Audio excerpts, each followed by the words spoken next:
पिछले भाग में हमने देखा कि इशिता जब लीजा और मिनाली को गांव घूमती है, तब लीजा एक कुएं के पास चली जाती है और उसे वहां पर कुछ अजीब सा धमाका का एहसास होता है और वह अपने हाथ में बंधा हुआ लाल धागा छोड़ने की कोशिश करती है। तभी मिनाली लीजा का हाथ छुड़ाती है और इशिता को वहां से जल्दी वापस चलने का कहती है। अब आगे क्या देख रही हो इशिता?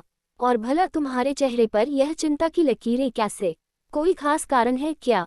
तुम्हें क्या लगा था क्या इतना आसान होता है अपने बच्चों को यूं ही छोड़ देना, चाहे वह कितनी ही नादानियां क्यों न कर ले? हाँ, बिल्कुल सही कहा मैंने, इसे नादानी ही तो कहते हैं।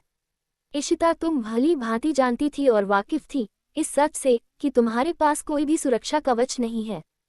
फिर भी क्या सोचकर आखिर तुमने खुद को खतरे में डाला? यदि सही समय कर मुझे तुम्हारी गलती का अंदेशा ना होता तो क्या तुम्हें पता भी है आज क्या होने वाला था? वो बेचारा तो अपनी गलती की सजा यूं ही भुगत रहा है और तुम भी उसे ही। नहीं नहीं, मुझे तुमसे यह उम्मीद नहीं थी कि तुम ऐसी गलती कर सकती हो। इशिता सिर नीचे किए चुपचाप सुने जा रही थी। किसी अपराधबोध बालक के तरह वह कुछ भी कह पाने में अपने आप को सक्षम नहीं कर पाई, क्योंकि वाकई गलती तो उससे हुई थी, इशिता की भी तो, लेकिन कोई गलती नहीं, जिम्मेदारी थी उसकी। और भला वह अपने जिम्मेदारी से कैसे मुख मोड़ सकती थी? बेशक गलती लीजा की थी और शायद कुछ हद तक उसकी जिज्ञासा कहे या आकर्षण भी, लेकिन ये भी सच है कि यदि और एक कदम लीजा ने आगे बढ़ा दिया होता तो वाकई अनर्थ हो जाता, क्योंकि साफ मनाही है उस जगह जाने की किसी को भी।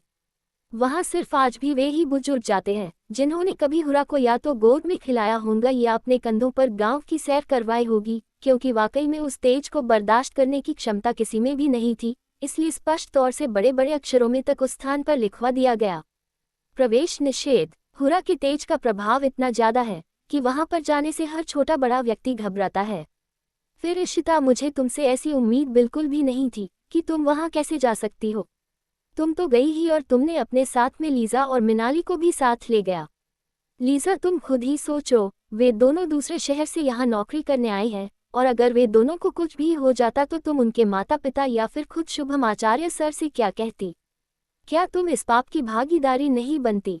ये कितना खतरनाक हो सकता था, तुमने कभी इसके बारे में सपने में भी सोचा है कि नहीं?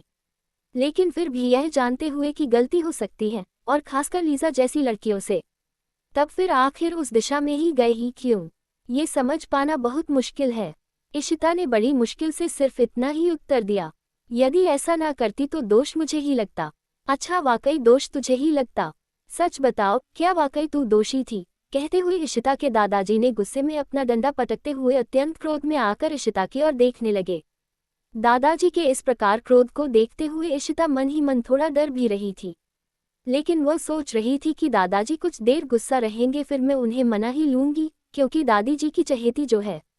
लेकिन देखा जाए तो दादाजी का भी गुस्सा करना भी जायज है। सोचते हुए इशिता शांत हो गई। दादाजी बहुत ज्यादा क्रोध में थे और वह इशिता से क्रोध में कहे जा रहे थे, जरा देखो, एक बार उस तरह भी देख लो इशिता। इशिता ने नजर उठाकर देखा तो उसके बूढ़े हिरण का एक सींग पूरी तरह झुलसा हुआ दिख रहा था।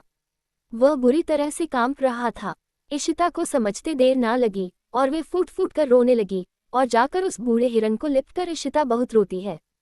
वह समझ चुकी थी कि आज उसके प्राण बचाने वाला वही बूढ़ा हिरण है जो उसके परिवार से संबंध रखता है, जिसने आगजनी के समय, जबकि उन दरिंदों ने हुरा के घर को खंडा बनाने का प्रयास किया था, उस समय तब इसी हिरण के परिवार ने संयुक्त रूप से अंधेरों में उसे बदमाशों को खदेड़ा था। तब कहीं उस गांव के कुछ सदस्य सुरक्षित बचे थे, इसलिए आज भी जब किसी को कोई परेशानी होती या वह अपने आप को मुसीबत में समझता है तो उस गांव के किसी भी हिरण के पास जाकर नतमस्तक हो जाता है, और अप्रत्याशित तरीके से यदि हिरण ने उनके ऊपर अपना एक पैर भी रख दिया तो समझो उस पर कृपा हो गई। आज भी हुरा की वे शक्तियां हिरण के उस झुंड को अपना कर्जदार समझती है और शायद इसलिए आज खुद बूढ़े हिरण ने आकर बीच बचाव में इशिता को बचा लिया।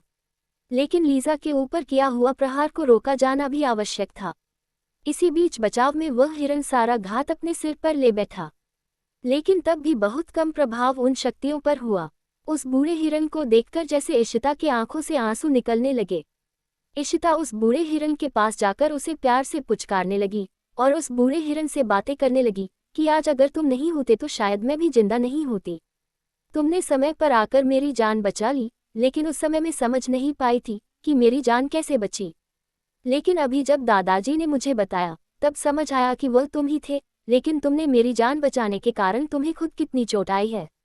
तुमने मेरी जान बचाने के लिए अपने आप को उस धमाके के आगे आ गए। कहते हुए इशिता उस बूढ़े हिरन से लिपटकर रोने लगी। बूढ़ा हिरन भी प्रेम भरी निगाहों से इशिता को देख रहा था और उसकी आंखों से भी अश्रुपूर्ण धारा निकल रही थी। तभी दादाजी इशिता को कहते हैं कि भला हो इस बूढ़े हिरन का, जो वहां जाकर तुम्हें समय पर जाकर तुम्हें बचा लिया। इन्होंने और उनके समूह ने हम गांव वाले की हमेशा से मदद करते आए हैं। हमें इनका आभार हमेशा करते रहना चाहिए और हम सब इनके कर्जदार हैं कि यह हमें हमारे बुरे समय में आकर बचा लेते हैं। इशिता, इसका मतलब यह नहीं कि तुम उस और कभी और जाओ। अब तुम उस स्थान पर जाने की हिम्मत भी मत करना। जरूरी नहीं कि एक बार तुम बच गई हो तो हर बार तुम्हारी जान बच सकती है। वह जगह बहुत खतरनाक है। हमारे लिए उस जगह पर जाना बहुत खतरनाक हो सकता है। वहां पर कोई भी गांव का व्यक्ति नहीं जाता है और तुम्हें सब कुछ पता होने के बाद भी तुमने लीजा और मिनाली को उस स्थान की ओर ले गया। लेकिन मैं तुम्हें सख्त हिदायत देता हूं कि आज की बात तुम उस रास्ते पर कभी नहीं जाओगी। कहते हुए दादाजी इशिता की ओर क्रोध भाव से देखे जा रहे थे। कहानी अभी जारी है। इसका अगला भाग बहुत जल्दी अपलोड करूंगी। लाइक सब्सक्राइब करना ना भूले। धन्यवाद।